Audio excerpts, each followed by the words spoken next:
Hello, hello. We're here for our weekly anchor message where we are getting our spiritual lessons and assignments for the week ahead. My hair is air drying, so it might be in various stages throughout this video. So last night's video about the weekly energy oracle forecast was a really good one to watch if you haven't, but it kind of gives us a heads up that there could be a lot of volatile emotions this week, which I felt already started for me on Sunday. It was the big opening kickoff ceremony of the week ahead, getting into the nitty gritty of childhood programming and mother-father wounding, and working with those the best we can and as productive as we can. And so this week is sure to do all kinds of things to kind of aggravate the spirit into kind of seeing the symptoms that are occurring in our life right now. What is making them worse? What is making them fester? The behaviors that we're doing, but why are we doing those behaviors? Are we avoidant? Are we coping? Are we going overboard to like offset? Are we putting up defense mechanisms? Are we not rising to occasions? Like what behavior are we doing that's sort of thwarting us or keeping us stuck? What beliefs and thoughts, and where is the internal kind of, if you could reverse engineer the internal process of what's provoking those outward reactive behaviors. And then if you can start to pick up on the synchronicities lately that have brought up maybe distant past or old wounds or old things that happened in the past, memories that have caught up. Okay, how could those like galvanizing experiences at that time be related or playing into the behaviors that have evolved over time? As you know, armor, defense mechanisms, whatever, but like these dense, heavy things that like we need to shed so that we can move forward and like a being reborn, a new creature, right? And like a new world, a new timeline, new consciousness. So we are being put to the test this week because it's like we're in the middle of this 3-week period that happens in the middle of every summer, right? In the kind of threshold of like Cancer, like kind of like crossing over into Leo. There's this like very potent, intense pressure and kind of negative energies, chaotic energy that's supposed to stir these things up and so that we can see them and actually like transform and do something to really evolve. And it feels like it's a cursed time, and it feels like we're being victimized. But the thing is, it's actually like, it's like helping us. It's like having a tutor going over our homework with us. So if we can see it that way, it will help. If we choose to see it that way, it will make everything dramatically different. The whole experience, our whole approach to the experience different. So, and two, like all the astrologers, the pop astrologers right now are pointing out like all of these different layers of aspects that are coming together, huge things that haven't happened since like the Civil War, and really big, kind of intense, slow moving planets all, coming together in a rare moment. And so like there's so much heightened conditions for these perfect conditions for these revelations right now. It's like a psychic storm. The conditions are right. So I'm going to let you guys listen to the audio for the day, and then we will come right back. You can kind of look at the spread and see what it looks like, and then we'll come back and unpack the cards. The influence of Cancer during this Mercury retrograde is raking at our emotions in the most grating manner. It's exacerbated by the heat and pressure of economic drought and the unforgiving light of the harsh July sun. It is only when we are backed into a corner that we reveal our true character and our true level of growth. It is only in these moments of testing that we can observe our true capacity for love of God. Our capacity to love God is inseparable from our ability to embrace every situation and face it rather than bypass. This means embracing the tests. We are in the middle of the 3 most difficult testing periods of the year. We have to choose the path we take moving through life. Sorry, I'll say that again. We have to choose the path we take moving through life. Are we choosing the path of light or the path of darkness? The tests will always be testing us. Who we become during these periods is up to us. Do we choose consciousness and thoughts and feelings and actions that perpetuate more darkness? Or do we allow our lived experience to reveal more light and understanding? It is all too easy to become crushed, bitter, and charred. We can grow cutting, sharp, and dark, or we can try to find our sense of humor with life. Humor can be a life raft that can get you back on dry land. Think of movie genres, for instance. Take your script out of epic drama and put it into the context of a summer blockbuster comedy. How does that shift the tone and experience? Same story, but more buoyancy and hopefulness. I just have to say that while I was home, I wanted to get some mint. So growing up, we had mint and like sage growing by the back porch like our whole life. And so this mint is like the same mint that's been growing since the 80s in my mom's backyard. So I took a bunch of it and I pulled it up by the weeds by the roots, and I planted the roots in soil hoping they'll take off. And this is the clippings from that bunch. But I love this, just the vibe of this mint to work with right now. Not only is there the entire history of our family legacy in the cellular memory of this plant and the cellular wisdom of this plant, it's at the root or the core, the cornerstone of our house. But it's also got this like sort of icy hot quality where this time of year and these, it's like Gemini. So it's like, Mercury is the fire of air. We're in the heat of the summer. It's like, the heavy humidity, the wetness of Cancer, the hot blazing sun of Leo coming, that harsh Capricorn, the severity of that full moon we just had. It feels like a lot of fire, air energy, which is kind of like this also takes that fire air energy and kind of like maybe takes the sting and the heat out of it. And when you blow onto fire and it makes the fire bigger, it's like instead this is sort of like more buoyant and lighter and cooling and like soothing, right? So it's like a fiery air, like an icy hot, but that's actually soothing instead of aggravating. So I love that. That's helping me feel emotionally soothed and everything is cooled off, essentially. Okay, so our cards. We've got the Queen, followed by, and this is the Wild Unknown Archetypes by Kim Krans. The Queen, followed by Gnosis, followed by the Comic. Underneath the Queen, we have the Lovers. Underneath Gnosis, we have the Nine of Wands here. And underneath the Comic, we've got Ten of Cups. So I've got this like giant shirt dress on. It's like I just needed something flowy.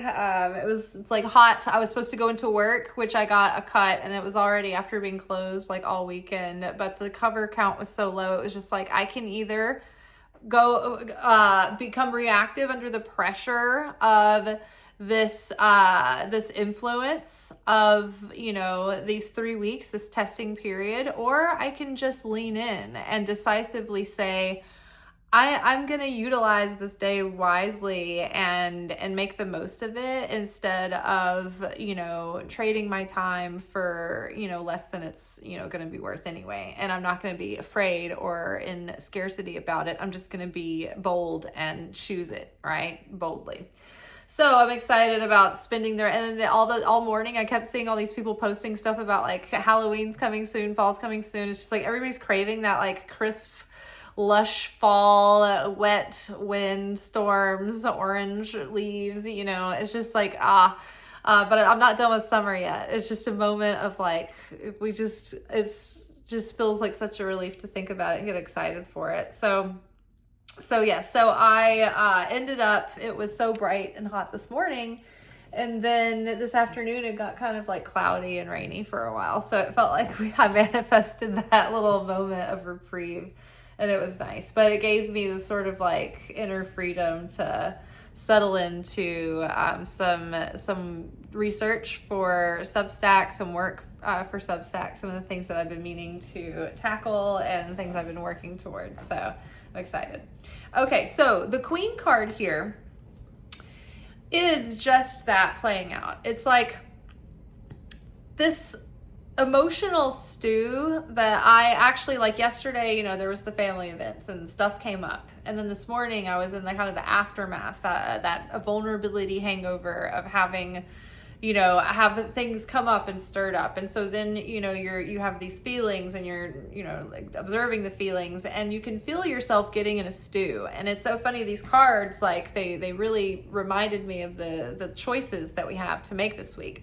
So the Queen card talks about having this sense of being a benevolent leader of her people, or the Queen, like when the Queen feels cared for and the Queen is in alignment with her authenticity and her integrity, and she is coming from a giving place, a nurturing place, a sharing place, and she feels secure, then she's going to be, you know, shining her brightest, and she's going to be that beloved, benevolent queen to her people, right? However, the Queen can become stern and harsh and controlling when the fear starts creeping in, and she starts to feel depleted and wary and defensive, and, you know, feels like she's shutting off due to self-preservation, and then she tries to control, and it becomes domineering and exacting, and the Queen can go dark. And the Queen can become, you know, controlling and manipulative. And the Queen, you know, we have both of these queens in our minds all the time. We have two inclinations that are always sort of at war with one another, and they're always being projected through these different archetypes within us. So, you know, this has to do with the feminine, being in the feminine, and understanding what is a strong, interdependent, feminine energy in its wholeness. What is toxic femininity and destructive, you know, at the level of destructiveness, you know, and how does that interplay with healthy masculinity and toxic masculinity, and the ways that those polarities end up attracting. It also has to do with, like, think about a queen who's like ruling a kingdom, right? Think about, just take a single queen, like Queen Elizabeth, the Regina of like the 1500s, when she was single. Having that kind of position of authority and power comes with responsibility, and heavy is the head that wears the crown, right? So every day brings these storms and these challenges, and, you know, each level new devil, right? When you are on a higher path, a higher calling, you have now got a target on your back that the adversary is going to be like, all right, you're in the game now, and it's going to be pushing and pushing and pushing. So life intensifies for people who can make a difference in the world. And we have to be very careful to have sovereignty, not on our outer circumstances, but over our inner circumstances. What queen are we choosing to be? You know, every step through life takes a consciously chosen step that our foot takes, right? Every path, every step, it splits off into two paths. And we can go in one direction or the other. We can follow our higher inclination, the inclination of the light, the inclination of sharing and creation and beauty and love and harmony and wholeness and unity, or we can follow the inclination of, wickedness and selfishness and fear and self-preservation, the evil inclination. And so with every step on the path, our feet are taking us in one direction or the other. We have to think about our steps and choose to take them and then take that action. So the Lover's card is about how we make our choices in this life and what path we end up taking and how that path shapes us and how we allow that path to shape us. There are certain plot points written into the script of our life that are predestined that we can't do anything about. What we can choose and what we do have free will over is how we navigate the script that we find ourselves in. And so, it's how our consciousness and how our thoughts that we choose to feed and entertain starts to affect our beliefs and our moods and our feelings and our emotions that then affect our choices and our actions. And how joyous and prosperous is our kingdom? How goodly is our queen? Right? Do we have an exacting, evil, severe queen who's passing off poisoned apples, trying to, reign and get her way, or, regardless of what it takes? Or do we want the queen who's willing to follow the path into the unknown, take leaps of faith, and try to follow the heart, the golden rule, that voice of spirit following us to our ultimate potential, right? And believing that God can lead us through anything, right? And that God is that provider on the path. And so, my teacher, Eitan Yardini, in the Daily Zohar message this morning was talking about how this week's portions are coming from the Tikkun HaZohar, the kind of the preface, the prelude to the rest of the Zohar, the commentary on the rest of the Zohar. And so it was talking about how we can measure our capacity to actually love the Creator is kind of gauged by our ability to embrace the tests that life brings, or do we bemoan them and fight against them? Because when we talk about acceptance, it's not being a doormat and saying, oh, I guess it's okay that this evil is happening and this is whatever going on. Sometimes it's just accepting that this is the situation at hand that needs to be faced. How we navigate through that and what the right play is and what the right decision is going to be detailed and nuanced according to someone's particular tikkun. But, we all have a collective moral compass and spiritual guidelines that we're given, to navigate by. And one very important being, live by the golden rule: do unto others as you would have do unto yourself, and don't do things that you hate, and love your neighbor like yourself. And then beyond that, it's like what we think and what we feel leads to words that we say, and the words that we say are manifesting. Me ruminating on cozy, rainy fall days and feeling, more desire for that and kind of connecting with that and resonating with that more led to an afternoon off where it was raining and kind of cozy, right? But was that maybe God's plan for the day? I don't know. Maybe it wasn't. Maybe I,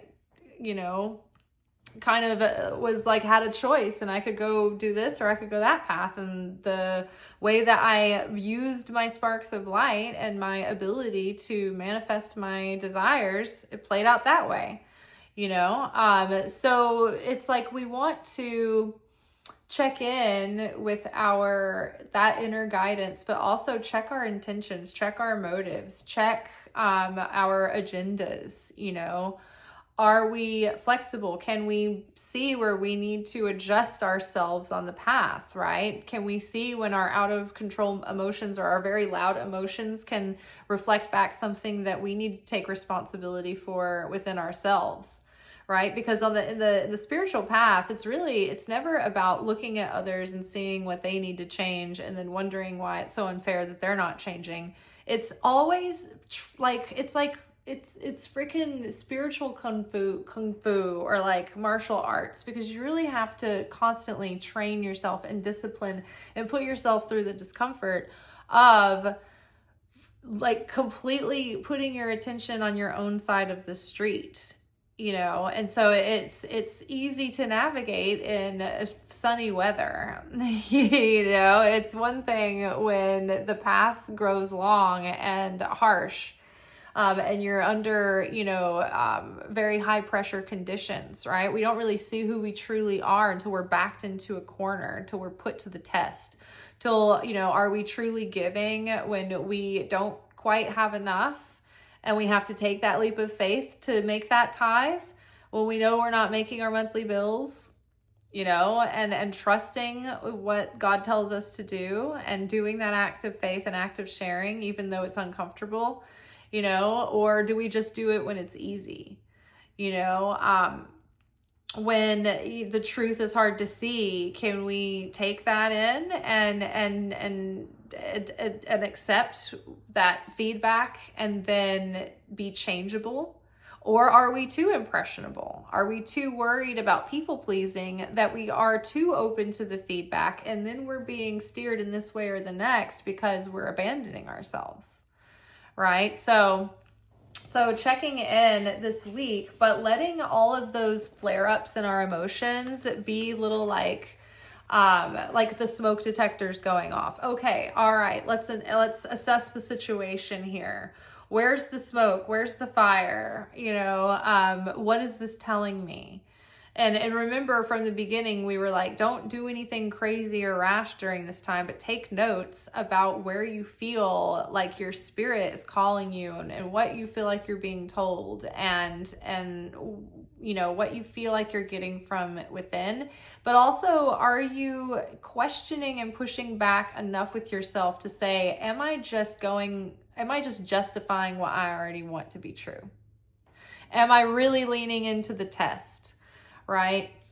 And when we say embrace the darkness, embrace the unknown, embrace the test, it's not saying be complicit with evil and be condone terrible things happening. I guess I just have to accept the moment, embrace the moment. It means showing up and not being avoidant, not falling back into, patterns of coping or avoiding or fight, flight, freeze, or whatever it is. What is this provoking in you to want to, be your reflexive response? And then kind of like unpack that. So we have Gnosis, and then we have Nine of Wands. Look at this woman, right? She's gone. Okay, so I see this because this is exactly how my woods are in the back. If you go off path, you get stuck in these thorn bushes, and at first you think you can walk through them, but they get really thick and they start to stick to you everywhere, and then you start getting cut up. In fact, today, our rental companies send people out to mow the yards and stuff and do the weed eating. And I had some vine, which I thought was poison sumac that I've been trying to avoid. I've been meaning to get gardening shears, but I saw that the guy was out there weed eating. And so I was like, oh, I can go move my pot and ask him to just weed eat that away. And so I ran out there and I waved at him and smiled. I was like, hey, I'm going to move this pot. Do you mind using your weed eater to get this over here? And I reached in to grab my pot, and I don't know if I remember touching the vine, and I don't know whether this is poison sumac or whether I scraped my knuckles across the bricks or got caught in the thorns, but I'm literally just like this today. And I felt so bad because he came over and then he just freaking reached right in and grabbed the poison sumac and ripped it up by the root. And I was like, wait, I was trying to explain it was, I think that's a poisonous vine. He didn't seem phased. So I don't know. I felt bad all day because I'm like, I should have done enough. I should have done more to warn him if I tried. But yeah, so this woman, when I get off path back there, think about it. When you walk off the path, you get in this surrounded by these sticky, prickly situations, right? You get yourself kind of caught up and stuck and kind of painful process, but you can't just stay there. You have to push through, you have to persevere. So she's like, I'm not going to get stuck here and just be frozen in fear. This isn't going to kill me. It's uncomfortable, right? The rose, the thorns, those are symbols of life, and the soul's sojourn, through bittersweet moments, and how we turn the bitterness into the beauty by harmonizing, by bringing into balance the judgment and the sweetness and the appreciation in the middle. But I don't think you can truly appreciate something until you've had the ability to peel the blindfold off and look to see the truth of the situation. Otherwise, yes, you can say, I'm not looking, I accept this, I believe, I'm grateful for everything that happens, I believe. But what's more powerful when you don't really see the full truth of the situation? You're like, it'll be fine, I'm going to blind myself through the bungee jump. But what's more real when you look at the truth, the whole truth, the ugly truth of the situation, and you process all the full impact of the truth of the reality, and then you can find appreciation and acceptance on the other side of that. You don't want to bypass and just, jump straight to the happy ending, and I get my boon, right? I was a good, participant. I followed the rules and didn't divvy. But your lived experience wants to tell you more. It knows better than that. It's like, and so we are in the midst of 3 very difficult, trialing weeks. And we will be provoked, and we will be triggered, and we will be shown, okay, where have we veered off path? And maybe we didn't do anything wrong. Maybe we just kept going in the same direction when the path was asking us to turn with it. And so we just kept going on the same trajectory, because that's what we were so used to doing, with our head down, doubling down, just burn the wick at both ends, in whatever aspect, maybe all aspects, physical, material, spiritual, whatever. But maybe the strategy needs to shift, or the approach needs to shift a bit with the path. So there are trials happening this week. 9 of Wands has to do with powering through the test, and persevering. You're knowing that we're almost there. We're almost to the level of, the end of the initiation, the end of the test. We just have to get through this very important moment. Gnosis, the card Gnosis, is about lived experience, things that don't come from book knowledge or from someone telling you. Right? We were talking about that last night when you talk to a coach or a therapist. They don't just tell you the revelation and the insight. That doesn't give someone a breakthrough. It gives them information, but that doesn't permeate their reality the way it does when they take them through a series of questions, and that person is then prompted to come up with the answer on their own, or the realization on their own, because it's lived experience. So we have lived, through this experience, and we've taken, hopefully learned, and grown in our wisdom and experience, and we can embody that wisdom and apply it. And hopefully too, we can also learn from others' lived experience, so we don't have to repeat the mistakes that they've made, right? Hopefully we can look at our parents' lived experiences and learn from those mistakes and not repeat them.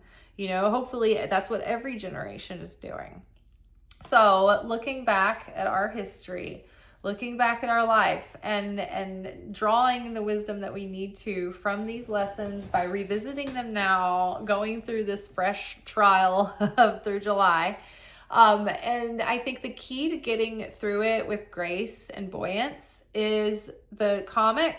So we have fulfillment, we have, domestic bliss, familial happiness, well-being, general well-being, and blessing and fulfillment, right?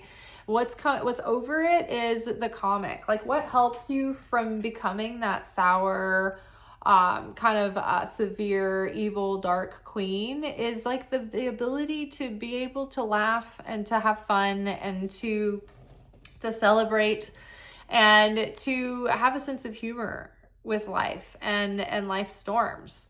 Now you can watch your sense of humor, and that can be a good indicator as well. Not only with, sometimes your emotions can hide out, but they might be revealed in your sense of humor, because if you start getting biting and sarcastic and facetious and passive aggressive, there's something there, right? But if you can look at life and try to make the best of the situations that you find yourself in, try to have a good time, try to be find laughter. Laughter is a very powerful vibrational state. It's very healing. And so maybe that could be a practice of just trying to, at different times of your day that you need a reset, go find 5 minutes that a good comedian does and watch that and uplift yourself and shift your mind. I took the cut earlier because I had already anticipated this is just the slowest time. I could do more by staying home, but I also knew that I had spent most of the day planting seeds of negativity because I had been in such a state of inner turmoil with my thoughts and feelings. And so I was like, gosh, I'm going to have a miraculous turnaround in my mood in order to probably experience, a harmonious night, but I knew that my mindset, my consciousness, my intentions, all of that had been stewing all day and not yielding seeds that would produce sweet fruit, right? So taking that kind of responsibility and seeing the importance of keeping that lightness and that buoyance, right, of the mint, right, that light buoyance. There's so many aspects right now that are going on that can give us a lot of fresh motivation and inspiration and direction and fire and desire, but also we kind of feel tired. And we kind of feel burnt out. We kind of feel like burnt to a crisp and dry, under the heat of the direct light. And so we kind of need that fire, but that refreshing, uplifting, breath of fresh air to give us the lightness that we need. It's like I've been going out and running in the humidity and the heat and the mid of the day, in that hot sun. So that's the time of year where I can get the best sweat on, and it just really cleanses my system and I feel good when I do it. But I can tell how heavy it is on some days to run in that. It's like you're running underwater. There's so much humidity and it's heavy and there's a resistance. Your body's heavy. But when you run on a day that's after a day like that, where it's cooled off, you've got a nice crisp breeze, you're so buoyant, it's so refreshing, right? So knowing that we're in a very hot, direct form of the light right now, just try to do what you can to take the heat off, right? To take the sting off, to try to keep a sense of humor about the situation, right? It's laugh to keep from crying, right? All right, but don't mask it, right? We're not talking about tears of a clown, but if you can try to keep a sense of humor and playfulness with life, even knowing that it's just going to bring you challenges and moments of discomfort, and we're not meant to live without those. We're just meant to make those purposeful, not to let them go to waste. All right, you all, that is all for today. We'll be back tomorrow for our weekly manifestation oracle message. Until then, pow. Ciao. May peace be with you.